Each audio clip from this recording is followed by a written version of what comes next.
All right, welcome to another Deal Structure Sunday. This week we are joined by Jose Ayala, and Jose is not a first timer. We did a deal with you, Jose, where you sold your own property that you already owned, but we allow you to do that and we just help you through it. So welcome back. Thank you. Thank you. I'm glad to be here.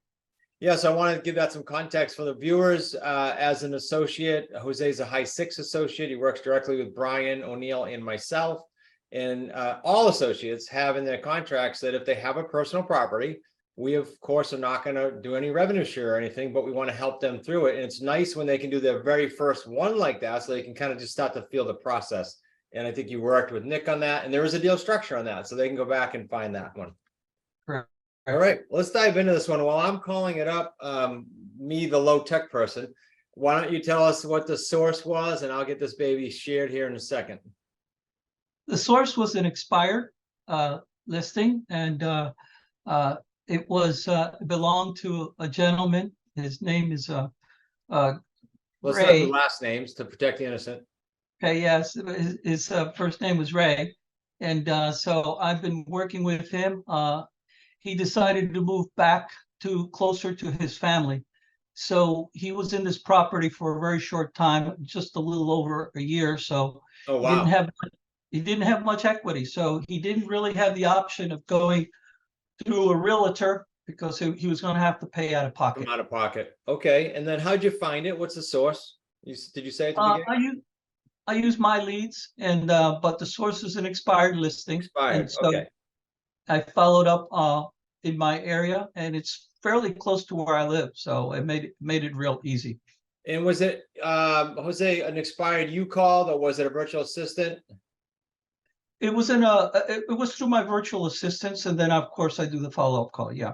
Okay, so for the viewers, virtual assistant, VA, you don't have to have one. We encourage everybody to. I think all of the high six have a virtual assistant because they can call first, and then you get the lead sheet all filled out, and then you do the follow-up call, what we call the second call. Right. I put expired there. My bad. I'm sorry. That's source. And the deal type is on this case, is it a sandwich or a sub two?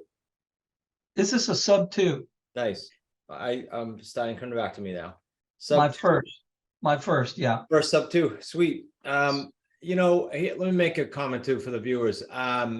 Sub two or owner financing where Jose is going to own it versus a sandwich is a different tax situation too. I'm not going to get into an accounting thing here, but on our Slack channels where we all communicate, we posted a piece from our accountant just outlining payday 1, payday 2, payday 3, and the advantages of owning versus controlling. They're both great because a sandwich lease you can do for $10, but there's a major advantage to owning it. So, all right. So this gets tricky with the sub two, but in this particular case, on the debt, we usually don't do a term. Is there a term, and is the term related to debt or equity?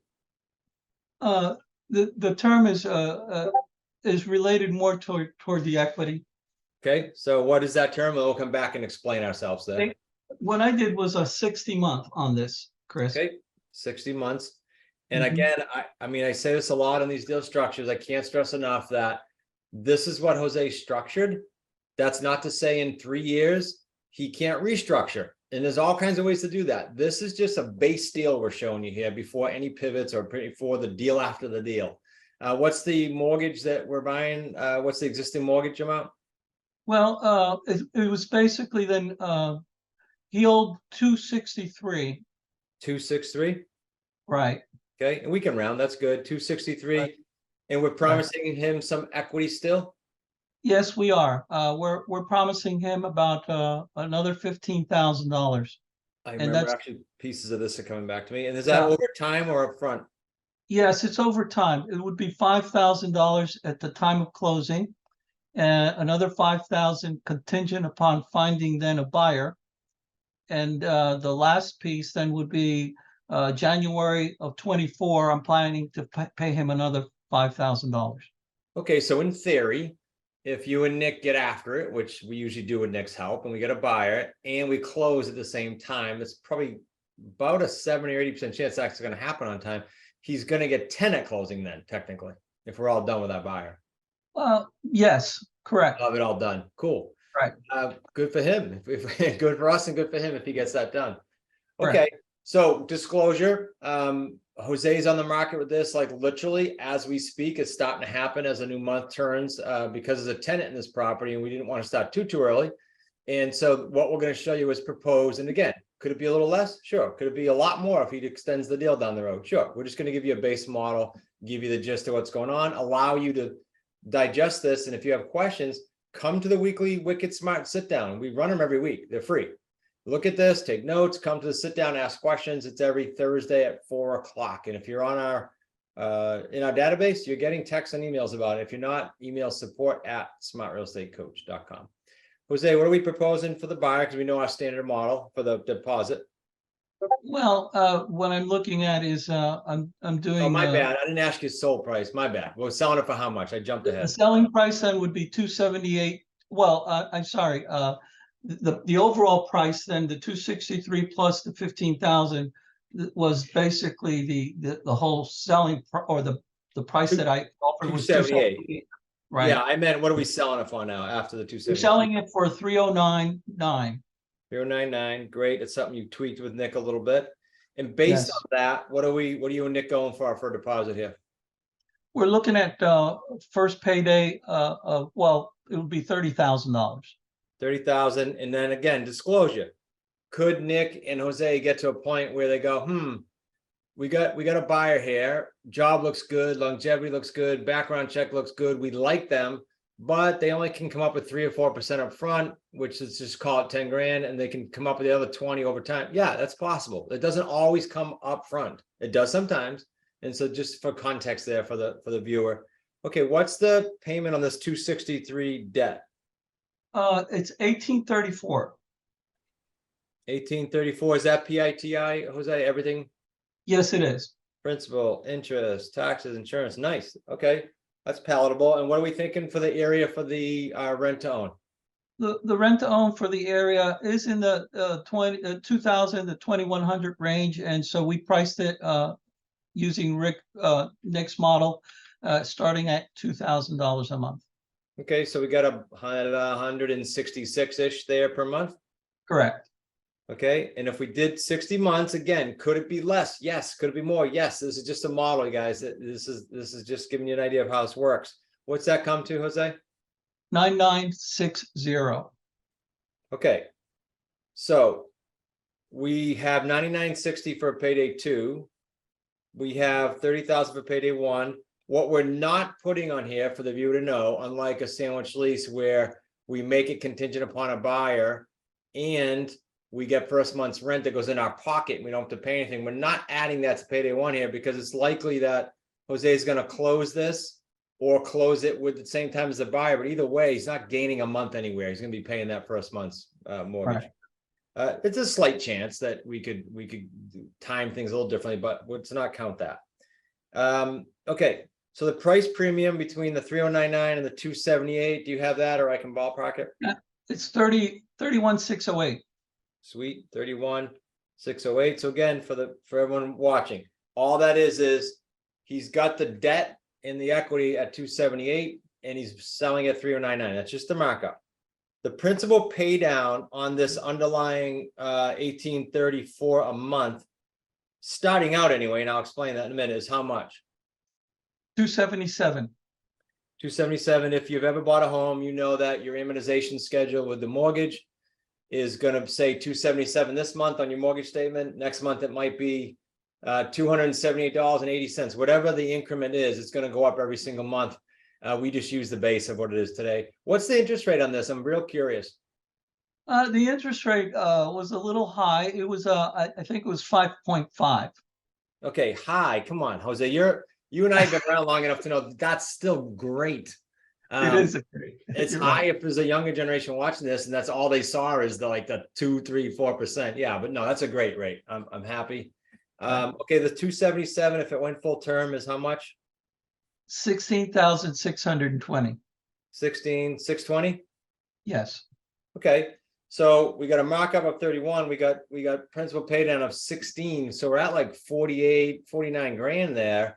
But we got to give them credit, just like a regular closing. So everybody knows how this works. When the tenant buyer goes to cash this out, they get credit for their deposit. Of course, they have to source it at the beginning, like any other loan. You have to source it and show you got it, but they're going to get credit for that 30,000. So if we take the 48 or 9, we take off the 30, what are we left with for payday 3? 18,228. 18,228. Right. Okay, so that's your payday 3. Nice little spread of how those all laid out. And what's the total? My total was 58,188. 40, 58. Yep, 58,188. Yes. Okay. Now, what's amazing in our community, Jose, you know this, is people will say, oh, my deal this time was only 40 or 50 grand or whatever. 58 grand is a great deal. And again, it could be less if this buyer was a pristine buyer. They had no headaches, they had no life events, and they cashed it out in 2 years. Okay, it's still a great deal. It might be in the 40s. If, on the other hand, they needed more time and Jose doesn't mind giving it to him, could he then turn this deal, because he's going to own it? He already paid the seller the 5, the 5, and the 5. He's going to own this house. Could he perhaps go further and then not only go further to own it, but owner finance this buyer, become a bank, and create another whole series of paydays? Yes. So this deal's not over till it's over, and we'll see if we can turn that 58 into a higher number. Right.